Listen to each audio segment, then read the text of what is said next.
welcome to my kitchen and day 3 of our little sourdough project. So I've had some of you comment and that you've gotten started, and I hope that you're being successful. I hope your sourdough is bubbling and looks like it's alive. Now, I did have one person who said, oh no, I stirred it with a wooden spoon and I used fresh pineapple juice. It's okay, don't throw it away. Just keep it because it's gonna just ferment, and in the end it won't matter. It's okay. My juice was old and it does okay. That's what I used. But if you had fresh juice, no problem. You'll be fine with that as well. So tonight we're going to continue.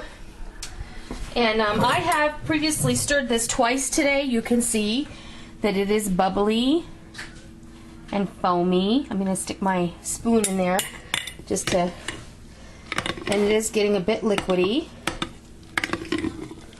like that. What we are going to do tonight is we're going to add half a cup each of flour and filtered water. So I'm just going to stick we're going to add white flour tonight, not whole wheat. We want to lighten up this sourdough a bit.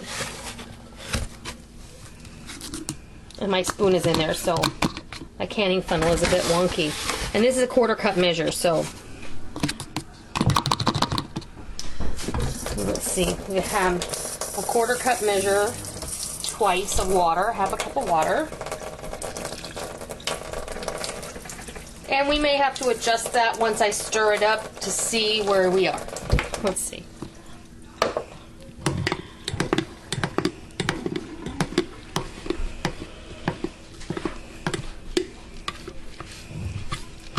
Get everything off the sides.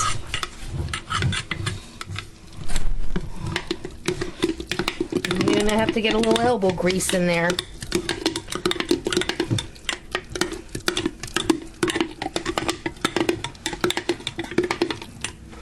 And it should still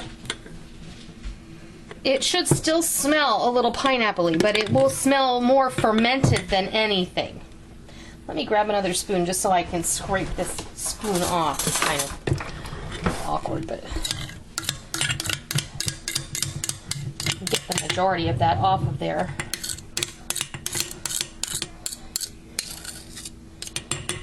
Okay, now we are well on our way to having a sourdough for bread making. Now last night, after I fed mine, which was day 2, I came back about 2 hours later after we were ready to go to bed, and it had doubled in size, and I just kind of gave it a shake and it went back down. But you'll see it'll start to bubble, and you'll be able to see it'll start to gently churn because it's starting to collect all of those natural yeasties from the air. So, and I wanted to take a minute and show you. Rick was very industrious. This is our experiment with the beer sourdough. Now there's a bottle of winter lager in here, and about 1.5 cups of whole wheat flour.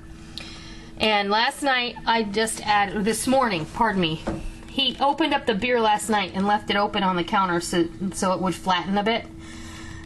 This morning I added some flour to the beer, and the beer and the flour were very, very thick. So I just kept adding beer until I was happy with it, and it was somewhat thin. By the time I came home this afternoon, it was just kind of sitting there, and it had some hooch in it, but it wasn't bubbly. And I'm not sure if that's because maybe beer isn't the best thing to start with. Like I said in the first episode of this series, the sourdough used to be made in Europe with barm, which is a byproduct of beer making, and I believe that is the foam that they actually skim off at some point after they steep some of the grain. So I'm thinking that there's something missing. So I added some sugar, and I added a pinch of yeast to it to get it started and hopefully encourage it, and it did. It is now looking like it's starting to bubble a bit. So tomorrow morning we'll have a better idea where this is going. Beer may not be the best choice, but I wanted to share that with you. And like I said, you just don't know until you try something. So trial and error, what have you got to lose? It was it was some beer that Rick didn't really care for, so, you know, nothing lost. So, there you have it. Sourdough day 3. Get it out, stir it up, add a half a cup of water and a half a cup of white flour. No more wheat flour from here on out, and no more juice. We're just doing white flour and purified or filtered water.